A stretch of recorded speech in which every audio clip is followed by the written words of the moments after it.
Assalamu alaikum. Welcome to all of you at FSX online sport program. I'm Anju Malik from Army Public School and College Rawat Islamabad. It's lecture 1 of week 9, class 7, subjects history, chapter number 5, foundation and the consolidation of the Mughal Empire. Let's start. Topic we are going to discuss are Zahiruddin Muhammad Babur 1526 to 1530, the first battle of Panipat 1526, resources you need, textbook page number 50 to 51 and internet where if required. Objectives for the topic is to identify the factors which contributed to the conquest of India by Babur, list the facts of the first battle of Panipat and make self notes. Skills after the lecture: critical thinking, analyzing and comprehending.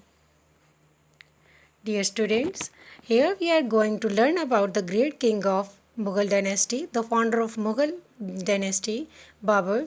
He was the king of Kabul and had dreamed of conquering Hindustan. Babur had inherited the state of Fergana in Central Asia from his father Umar Sheikh Mirza in 1494. He was just only of 12 years on that time and he just lost his kingdom from his ambitious relative.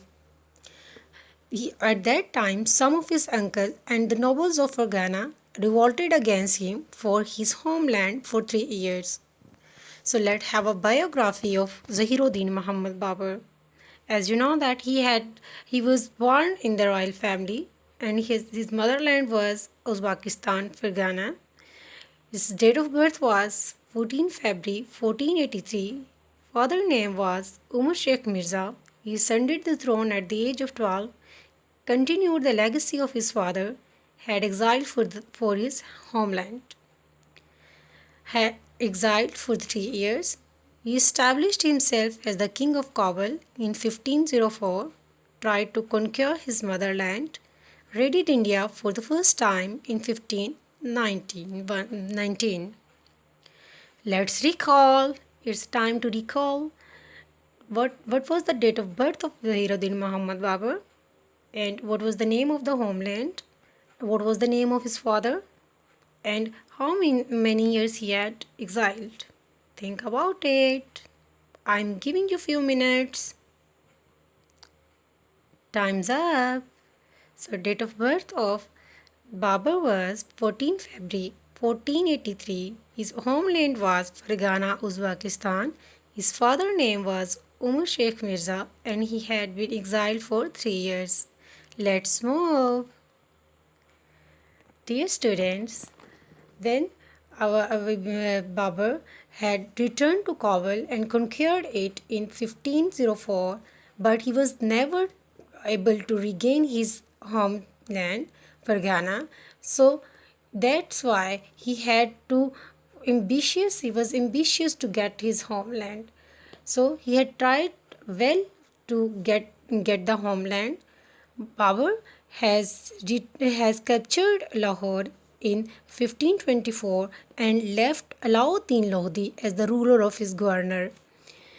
And Daulat Khan Lodi retook Lahore and sent Alauddin back to Kabul.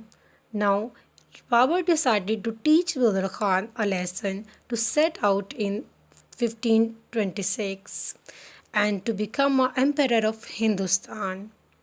But there were some troubles created by Ibrahim Lodi before Daulat Khan. Daulat Khan was so tense that time, so he sent a message to Ibrahim and inviting him to help him. So this invitation is about that event.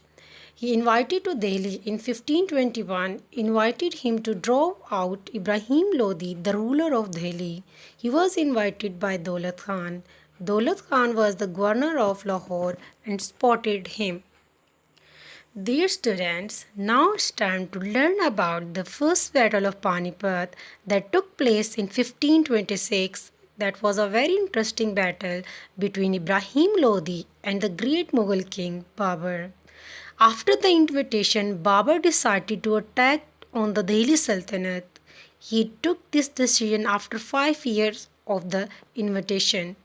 It was on the ground of Panipat in April 1526. Ibrahim Lodi came with a huge army, included herd of elephants.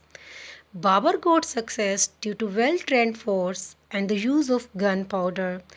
That battle, known as the First Battle of Panipat, that was the end of the Delhi Sultanate, and it laid the foundation of the Mughal Empire. To get more information, I have a documentary. It will help you more about to get more information about the Great Battle of Panipat. So have it and don't forget to jot the important point.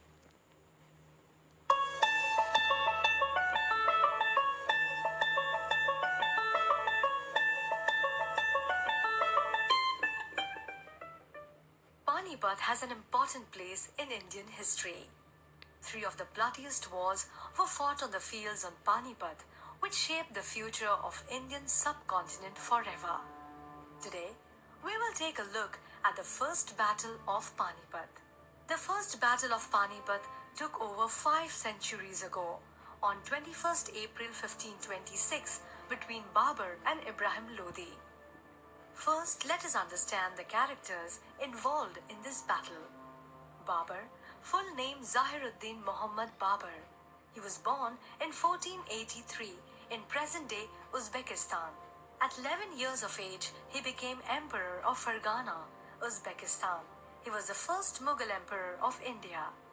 Humayun, full name Mirza Nasiruddin Beg Muhammad Khan Humayun. He was the son of Babur and second Mughal Emperor of India. Ibrahim Lodi. Ibrahim was the third and the last emperor of Lodi dynasty. He was an excellent warrior.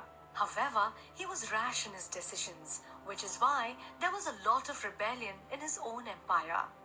Daulat Khan Lodi. He was Ibrahim's relative and one of his chief opponent. He was the governor of Punjab in Ibrahim's empire before the Battle of Panipat. Alauddin, uncle of Ibrahim Lodi, also known as Alam Khan. He was a critic of Ibrahim.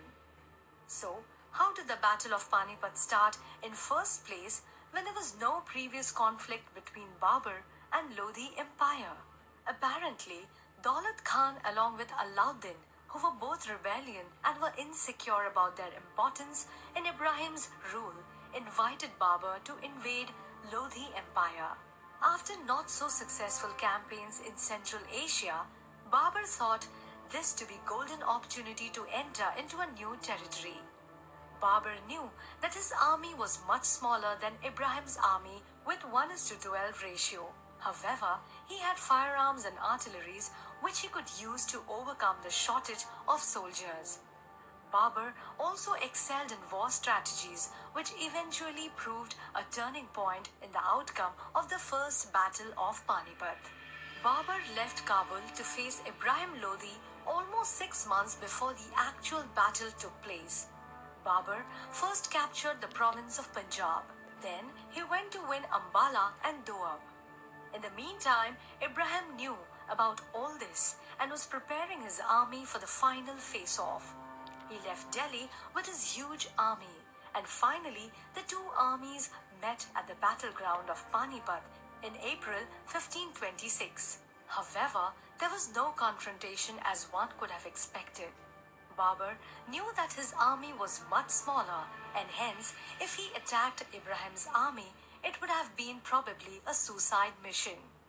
Thus, he segregated this army into left, right, and center divisions.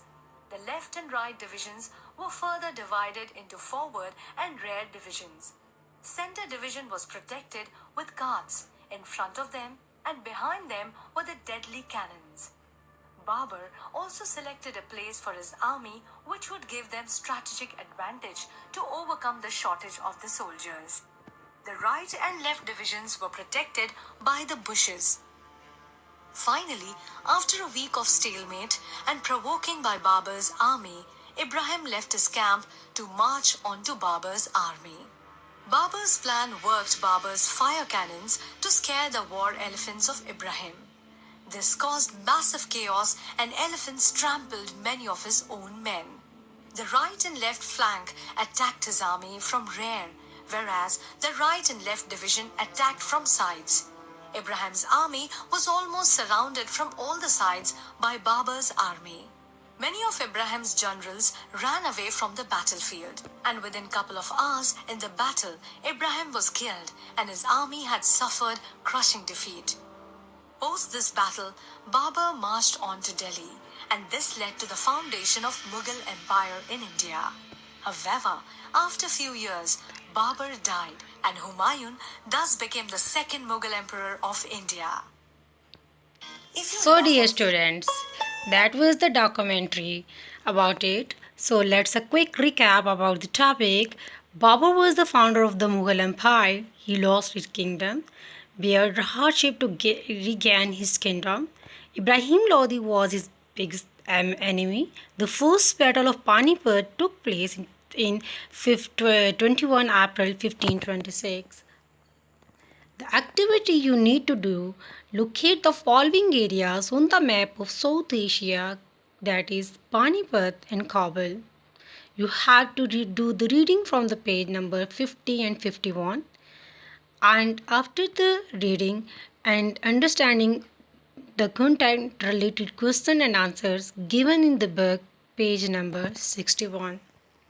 The success criteria: remember to carefully read the text, underline the important points, write the meanings of the difficult words, and write the relevant answers of the questions. Now, at the end, let me share you that history is often a boring subject among the students, but keep in mind that it is the only subject that about the past which can be used to explain today and tomorrow's event. Stay tuned and stay blessed. Allah Hafiz.